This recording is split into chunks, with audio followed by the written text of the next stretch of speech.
Chapter 1161. The editor-in-chief's wife stared at the documents in her hand, frowned, threw the unopened folder into the front passenger's seat, and drove away. The next day, at the fashion magazine company, the editor-in-chief had asked someone to track his wife down in order to get hold of her whereabouts. He would not know anything if he had not done so, but he found out that his wife had been visiting the Oman Hotel rather frequently nowadays, and each visit would last for hours. He had also asked the restaurant for their surveillance footage, and sure enough, the woman who had created a stir at the restaurant was his wife. He had specifically asked his wife about that yesterday, and his wife had indeed lied to him. "Garfield, please come in." His secretary came in. "Sir, is there anything that requires my assistance?"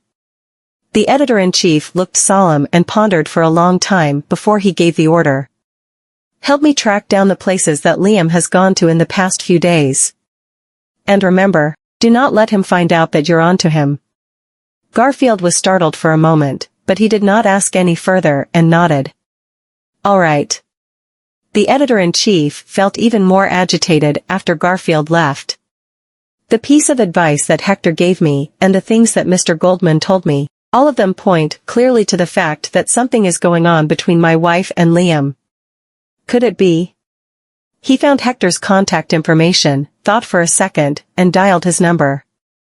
He asked Hector to meet him at a nearby diner, and Hector agreed to have a meal with him. Pushing the door into the private room, Hector saw the editor-in-chief sitting inside the room.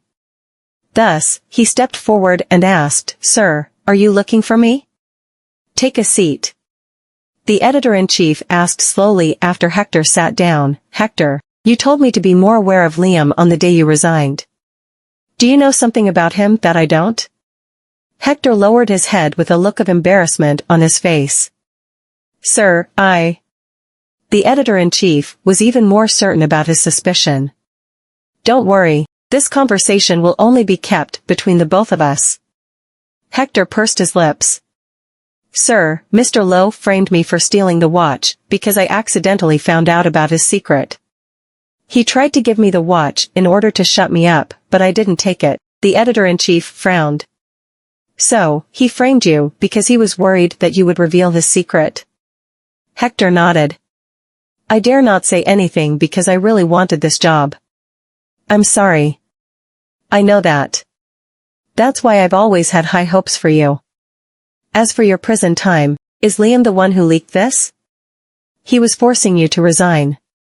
Hector knows what Liam is doing, so it's only natural for Liam not to want to keep him around in the company. It's no wonder Liam has always been so vigilant with Hector." "No, the resignation was my idea. He didn't force me to do so," Hector answered sincerely and did not take the opportunity to twist the knife. The editor-in-chief took a deep breath and waited for himself to calm down. "So, what do you have on him?" "Actually, I can't say that I have something on him. I only discovered that Mr. Lowe was using women to gain profit. He often has affairs with the wives of executives of all sorts of companies around the city and tries to get benefits from them." Hector did not explain everything directly. "I advised you to keep an eye on him only because I was worried that he might make you one of his targets one day." Hector's statement verified the editor-in-chief's suspicions, and his expression dimmed instantly. Hector received a text message from Maisie on his cell phone. He took a glance at its content and said to the editor-in-chief, "By the way, I saw Liam today, and as usual, he's brought 2 women to the Oman Hotel." The editor-in-chief looked at him and did not utter a single word. Meanwhile, Liam was playing tag in the hotel's swimming pool with 2 women. He had only met the 2 women just recently. They were gorgeous, young, and hot, and he fell for them almost instantly. "Mr. Lowe, you're such a pro at flirting. There must be so many women surrounding you in life, right?" The woman who was leaning in his arms had an intoxicating smile. Liam was captivated by her smile. "What's the use of having loads of women? They're all middle-aged women. How can they compare themselves with you?" The other woman giggled. "Are you saying that rich women love men like you, Mr. Lowe?" Chapter 1162. "They might love me, but I don't love them." To be honest, I love you more. Liam hugged one of the women and was about to kiss her after saying that. The woman placed her finger on his lips diagonally to shush him. Mr. Lowe, don't be so impatient, there's always time at night. Mr. Lowe was even happier upon hearing this. Are you telling me that the both of you have plenty of time tonight? Mr. Lowe, you're such a greedy man. You want us both at the same time? The woman pretended to be angry and pushed him away. He was so ecstatic, he pulled them into his arms and kissed them again. Such a steamy scene caught the eyes of the people around them. One of the women in his arms wrapped her arms around his neck when she read the room. Mr. Lowe, aren't you afraid that your woman will be jealous of us? Since when do I have any woman? Those women all delivered themselves to my doorsteps voluntarily. They're the ones who are fastening themselves onto me, but the only thing that I want now is to get myself all over the both of you. Liam could not wait any longer and wanted to get it on with those women on the spot. The corners of the woman's lips twitched, and she deliberately said loudly, "Don't do that, Mr. Lowe. This is still a public swimming pool. What are you afraid of, babe? No one's going to come here." Liam undid his bathrobe. Liam Lowe. Liam froze in place upon hearing the voice that came from behind him, and his expression instantly changed. As soon as Liam turned his head, the woman who approached him at light speed slapped him in the face. His head turned to the side due to the momentum of the slap, and the two women shrewdly retreated to the side. The editor-in-chief's wife roared, "Liam Lowe, so you're indeed cheating on me. I put so much trust in you, so how dare you lie to me? Baby. You've misunderstood. I didn't cheat on you." Liam had not achieved his goal and did not dare to fall out with her just yet, so he could only coax her in a soft voice and push the blame onto the two women. "It's them. These women are so shameless that they've tried to seduce me publicly in the first place. After all, I'm still a normal man, The editor-in-chief's wife slapped him again, stunning Liam. She immediately took out a stack of documents and threw it heavily on Liam's face. "Are they the shameless ones, or are you the one? These two women aside, you're dating not only that bitch Linda Vanderbilt but also so many other women. Do you regard us rich ladies as stamps, and your hobby is to make a collection out of us?" Liam bent down and picked up the documents, and his face paled instantly. This is pure slander." "Slander?" The editor-in-chief's wife pointed to his nose and reprimanded, "I once believed that this is all a false accusation too, but the facts are all presented to me right in front of my eyes. I read all of this last night, but I chose not to believe them. Yet, someone told me today that you brought two women here. I wouldn't be standing here if it weren't for the truth, and the truth is you're cheating on me." "Who told you that?" Liam panicked. He realized that someone was plotting against him, and that fellow had even gotten his hands on the secrets that he had been hiding from the world. He grabbed her shoulders. "Baby, is it Hector? I told you that he's always wanted to ruin me. He fabricated all this information. Where's that bastard Liam Lowe? Get him out here." There was a sudden commotion, and a few noble ladies broke into the pool area before Liam could get a hold of the current situation. "You motherfucker, Liam Lowe. You're really hiding in this place, having affairs with so many other women. You mother-eking liar, you'd better return all the money that we've spent on you." Liam was dumbfounded. What the hell is going on here? Why would all of them appear at once? Is it Hector? But that's impossible. How would he have the ability to get all these details on me? Could it be that there's someone behind him who's always been helping him all this while? "No, please listen to me. I can explain." A lady pointed at his nose and cursed. "What makes you think we would require more explanation from you? Do we look like we want to know who all these other women are? It's not just me. There are so many women here. You son of a bitch, you actually cheated on all of us." Only then did the editor-in-chief's wife realize that she had really been deceived. "I'm not the only one. All these ladies who have come all the way here are all his victims. So, who wouldn't think that a bastard has cheated them?" Chapter 1163. Those women could not settle with the idea of letting this matter slide, so they punched and kicked Liam as soon as they saw him. So how could Liam stand up to the beating that those women were giving him? As for the two women who were there with Liam, they had already left the scene, walked to the corridor next to the pool, and reported everything to Maisie, who was standing in the corridor. "Mrs. Goldman, we've completed the task. Those women have discovered Liam. Thank you for going along with this play. The payment will be credited to your respective bank accounts." "Thank you, Mrs. Goldman." The two of them left immediately. Maisie crossed her arms and looked through the window pane to see what was happening in the pool area. Those two gorgeous and seductive women were the extras she had hired. She had asked them to approach Liam deliberately and make him fall for them. Liam would not be wary of any woman who came close to him. It was said that things usually would not end well for lustful men. Liam had always been very competent at deceiving women, so being beaten up by a group of women was absolutely what he deserved. The editor-in-chief's wife left the hotel exasperatedly, but her face slightly stiffened when she saw her husband. "Honey, you're indeed cheating on me with Liam behind my back?" The editor-in-chief's face dimmed. Everything had made sense to him as soon as he learned that Liam and his wife were visiting the Oman Hotel rather frequently recently. They had even teamed up to deceive him. The wife stepped forward immediately to grab him and cried, "Honey, this is all my fault, but I've done so because he deceived me. I didn't mean to do this to you. I swear.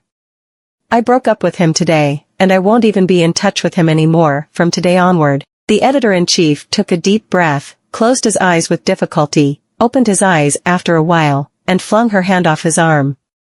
"We'll talk when we get home." He got into the car first without waiting for her. The wife was heartbroken. On the one hand, she had been played by Liam, and on the other hand, she felt extremely guilty as her husband found out that she had cheated on him. In just a few days, every one of those ladies Liam had deceived joined forces to deliver Liam to the police on the charge of fraud. The money he had received from those ladies was in the millions, so the charges were enough to convict him, and the court would sentence him after a month of detention. He had never expected that he would end up in this situation, and he had no idea what he had done wrong. After all, this secret had not been discovered for 10 years.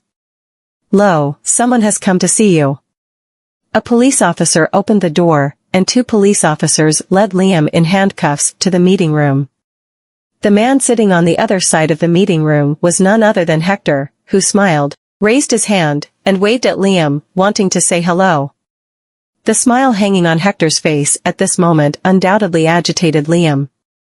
Liam dashed over emotionally, but the police officers subdued him before he even got close to the plexiglass window. After getting a few words of advice from the police officers, Liam calmed himself down and glared at Hector fiercely.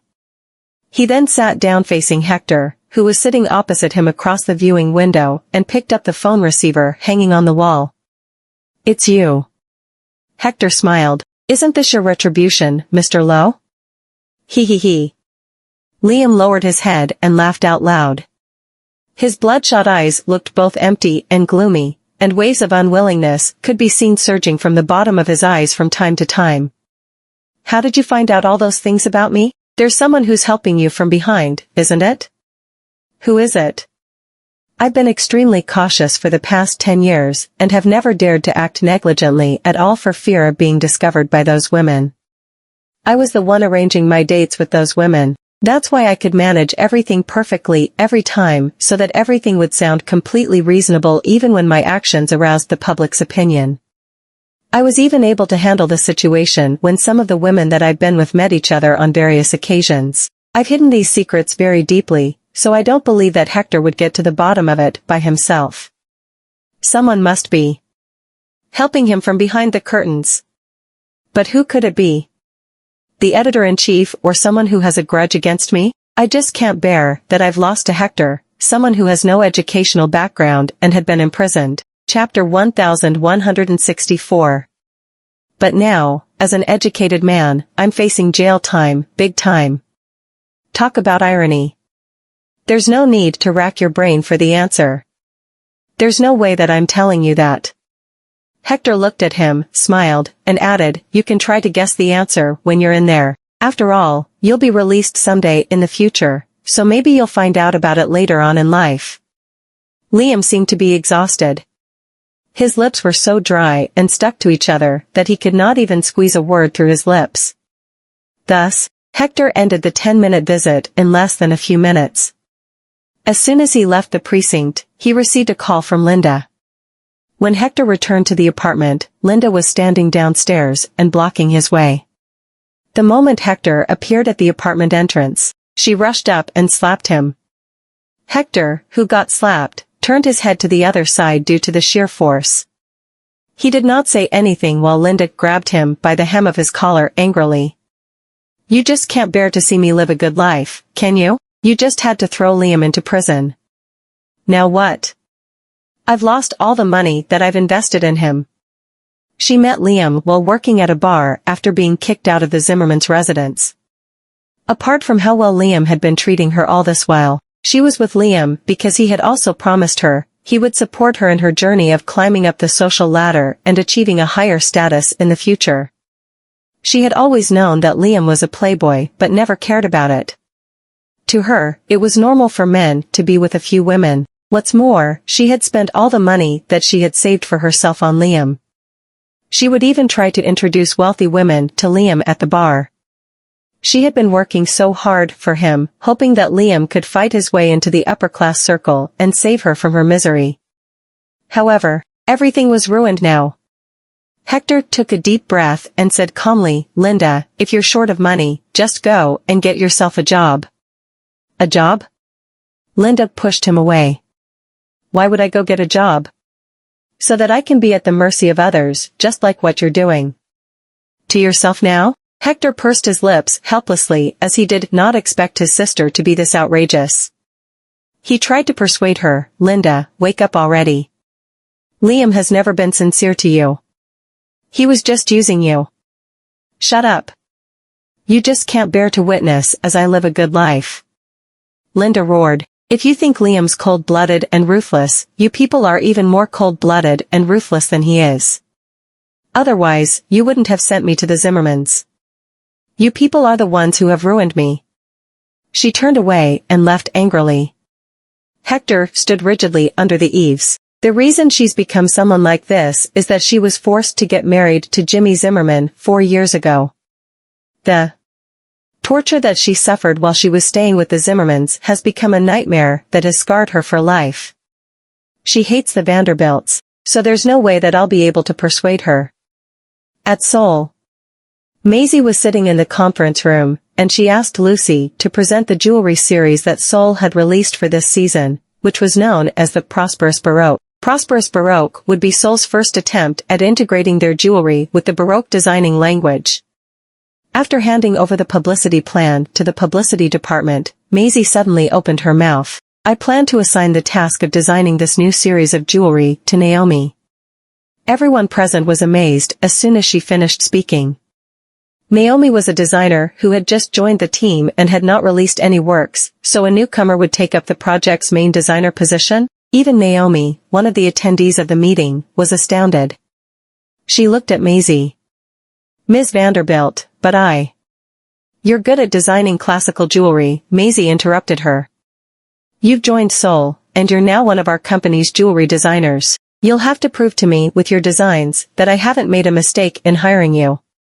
Naomi opened her mouth, but did not utter a single word. "I'm now one of Seoul's many jewelry designers, so how can I assume my identity as a designer of this company if I reject this opportunity straight away?" Chapter 1165. Maisie looked at her. "Is it okay with you?" Naomi made up her mind and nodded. "I'm willing to give it a try." When the meeting was over, Naomi caught up to Maisie. "Ms. Vanderbilt." Maisie turned to look at her and asked with a faint smile on her face, "I'm willing to bet that this shouldn't be too difficult of a task for you, right?" Naomi paused for a bit and lowered her gaze. "I'm very grateful that you're always trying to give me a chance to prove myself, and I'll cherish it by trying my best to perform. However," she paused for a split second. "It's just that I've never tried designing anything in the Baroque style." I'll be your guide, and I'll get someone to bring you more information about the Baroque style later on. Maisie placed her hand on her shoulder. I have faith in you. Naomi pursed her lips and nodded solemnly. I won't let you down. Maisie walked back to the administrative office and happened to run into Hector, who was sitting on the couch, waiting for her. She walked to her desk and sat down with a smile. Are you still planning to go back? She was talking about going back to the fashion magazine company. Hector shook his head. It's useless for me to go back now. I've already left a bad impression behind when I left in the first place. Maisie lowered her eyes and grinned. I'll give you an opportunity to go abroad to polish up your skills. Do you want it? He was stunned. I'll be going abroad? Yes. Maisie nodded. Your educational background doesn't mean everything. The most important thing that headhunters or recruiters look for is work experience, so it depends solely on whether you're willing to hone your own skills. You're still young. Only 25 years old. Men usually achieve a certain achievement in their careers when they're in their 30s, so it's still not too late for you. Hector was silent for a moment. I'm willing to go. It's just that what should I tell Grandma and Dad about it? Maisie looked at him. You have me. Hector was astonished. But didn't you tell me that you don't like them? Let's just let bygones be bygones. I'm not someone that clings to anything that took place in the past. Maisie laughed as she realized that she had gradually forgotten about the hatred she had for the Vanderbilts ever since her father's death. By the way, my sister, Hector thought of something when he was about to leave and sighed. I don't want to see her repeat her mistakes over and over again. In fact, I still hope that she can come home to us. Maisie nodded. What a coincidence. I want to meet her too. The next day, Maisie went to Linda's residence to look for her. She stood in front of the door and knocked on it. Linda came to the door and opened it. Her expression dimmed instantly when she saw Maisie. Why are you here? Have you come here to make a joke out of me? No one wants to make a joke out of you. I'm just here to talk to you. Maisie explained calmly. What do you want to talk about? Linda scoffed. I have nothing to talk about with you. Your fake concerns will only work on Hector, but not on me. Then we won't talk. Maisie took a debit card out of her handbag. This is what Hector asked me to hand to you while I'm here. Linda did not grab the card from Maisie, but smacked her hand harshly, and the card in Maisie's hand was dropped to the floor. I won't take any money that you people give me. I won't accept your hypocritical alms. Do you think this is a form of alms that he's giving you? Maisie picked up the card on the floor and clamped it between her fingers. He's worried that it'd be inconvenient for you to go out alone when you're this poor. But this is what you think of him at the end of the day. He's worried about me? Linda thought it was ridiculous.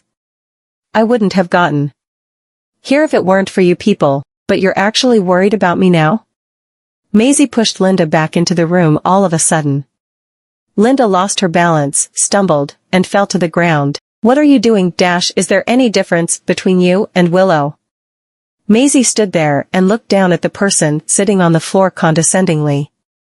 All you do when something goes wrong is to point fingers at others, but you never look for any problem that has contributed to the tragedy in your own cell. You're always right, and everyone else is always wrong. Chapter 1166.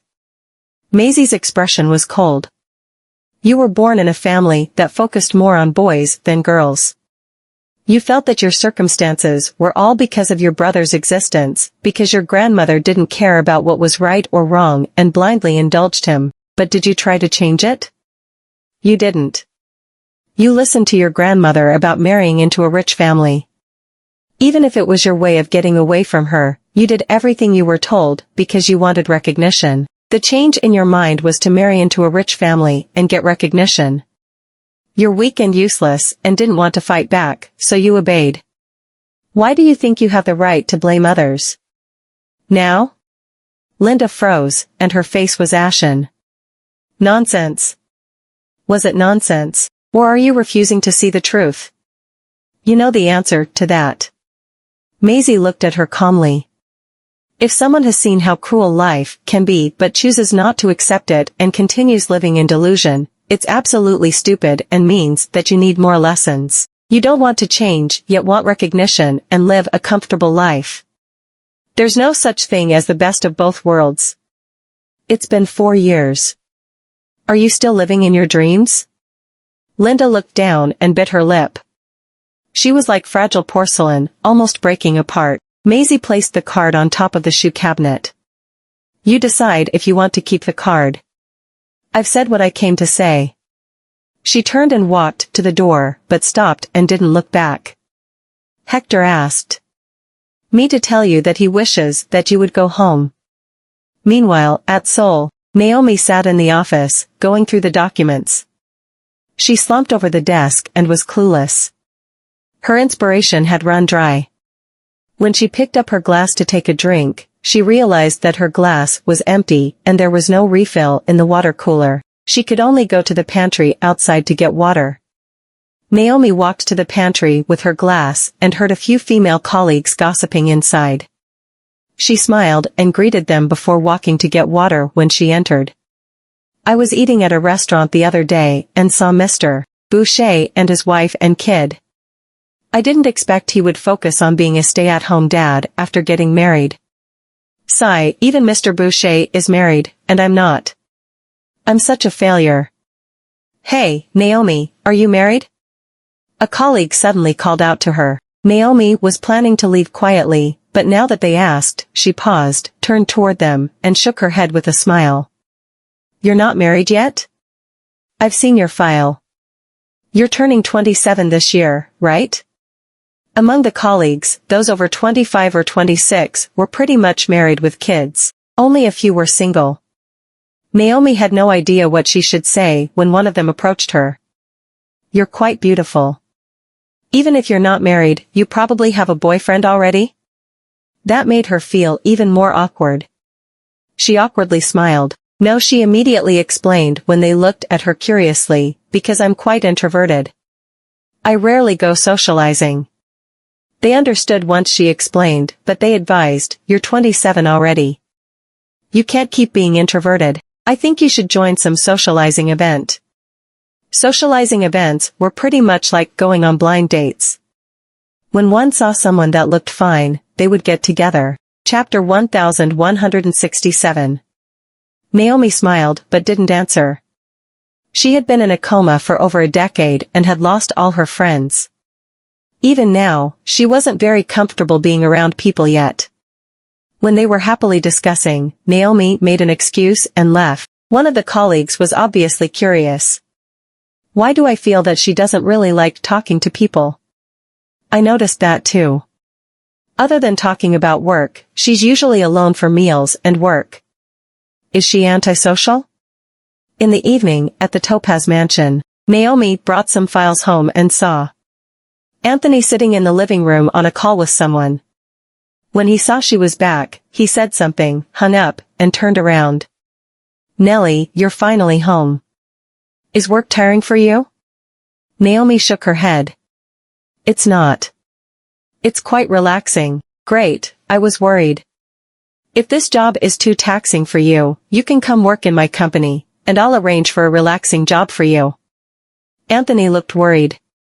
You've been coming home late lately, and I'm worried that you can't handle it. Naomi smiled and waved her hand. The company didn't ask us to work overtime. I wanted to do it. Anthony nodded and recalled something. By the way, I'm going to the Persian Gulf in a few days.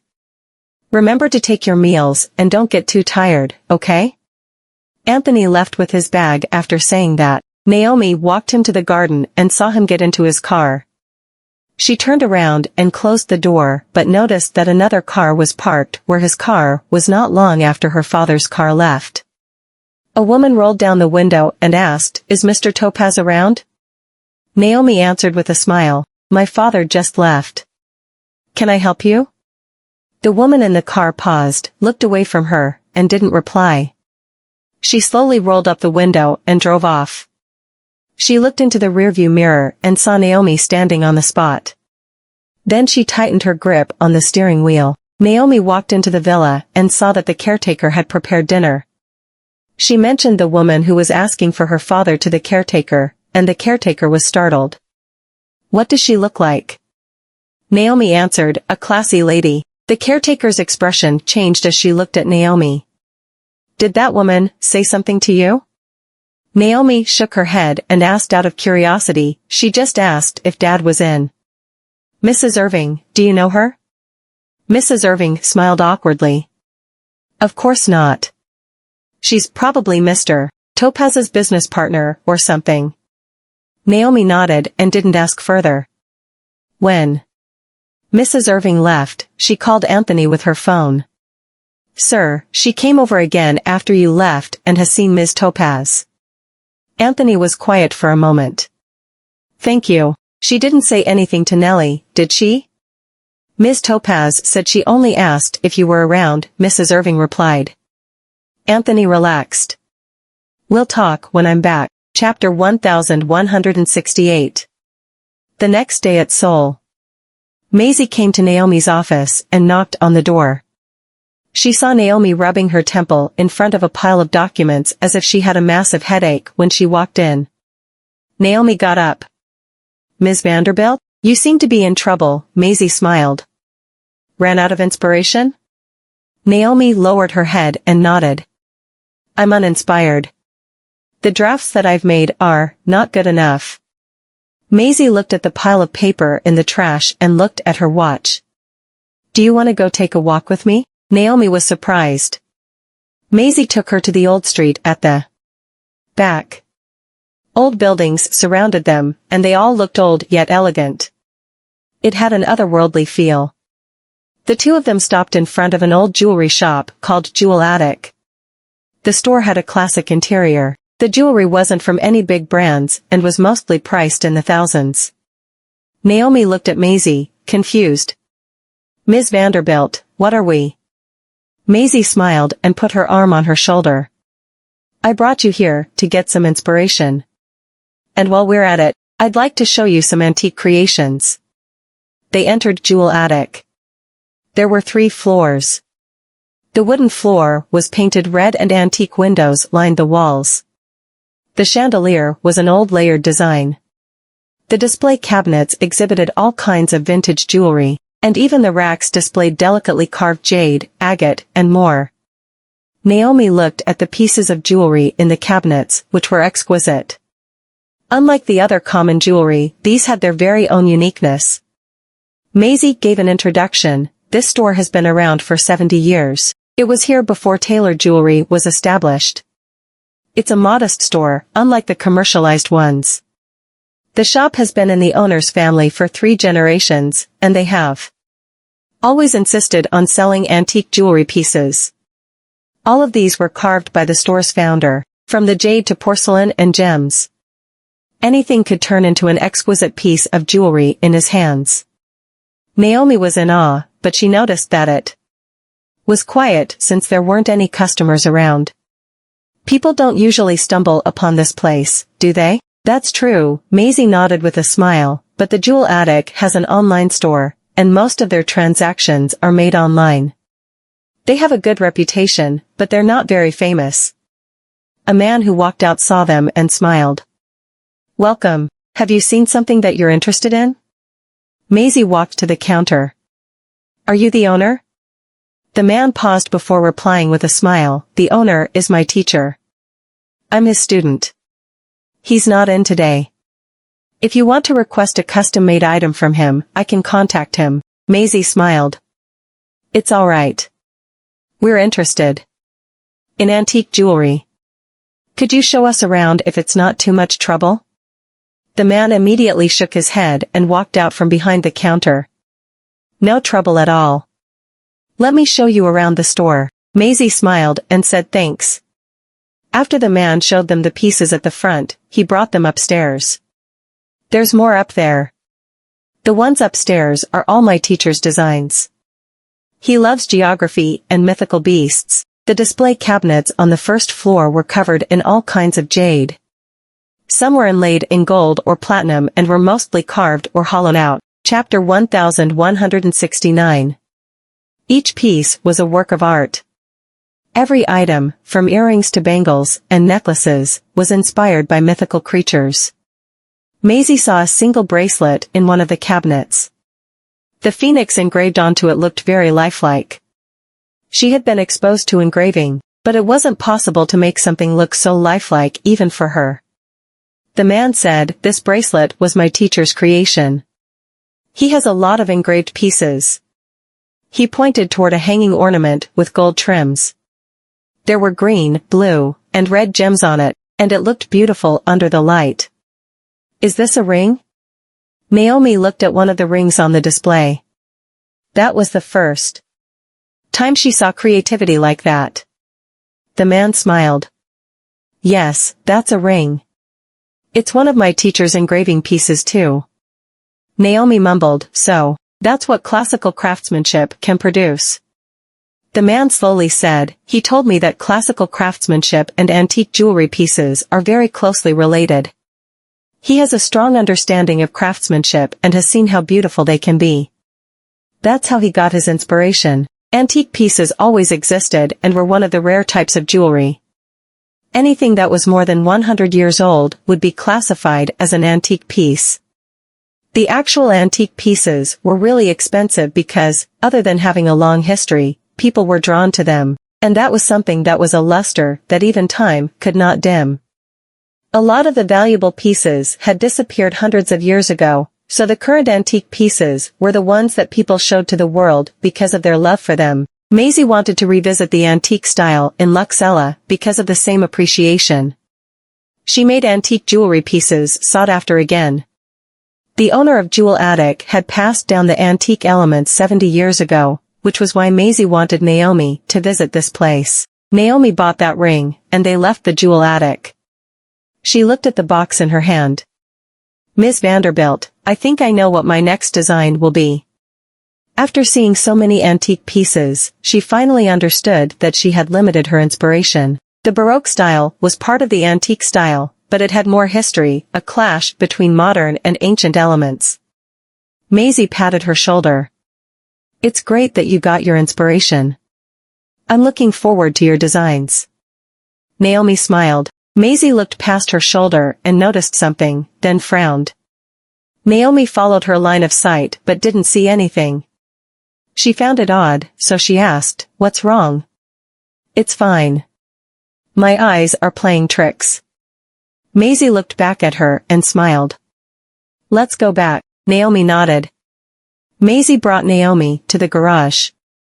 When Naomi got into the car, Maisie stood there for a few seconds to confirm that no one was following them before finally getting in the car and driving off. A man walked out from the shadows and made a call. "Ma'am," her companion noticed that I was following her. "I need to keep some distance."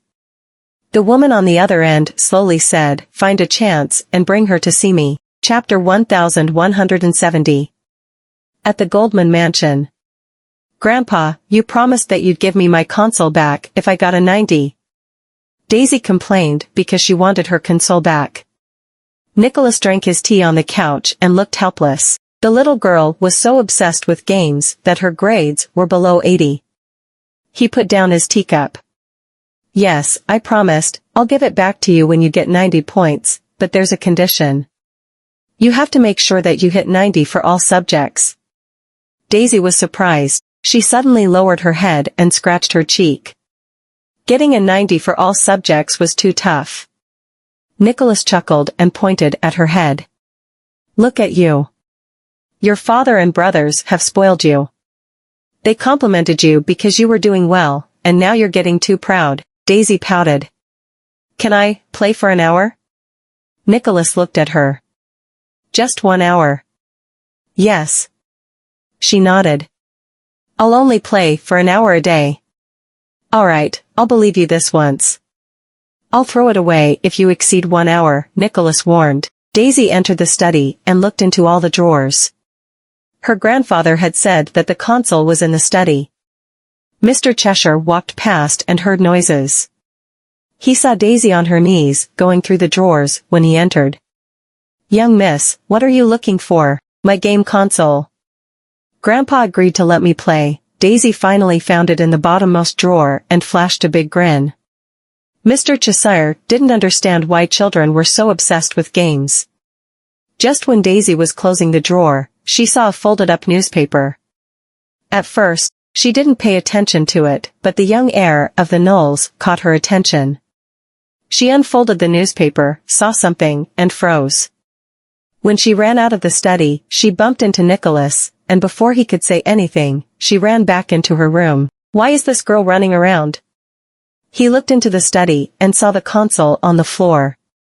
She hadn't even taken it with her. Nicholas frowned. He went in and saw the open drawer and the newspaper, then immediately stuffed it back in. Nolan got back to the Goldman mansion, and Mr. Cheshire told him about Daisy. Nolan loosened his tie and squinted.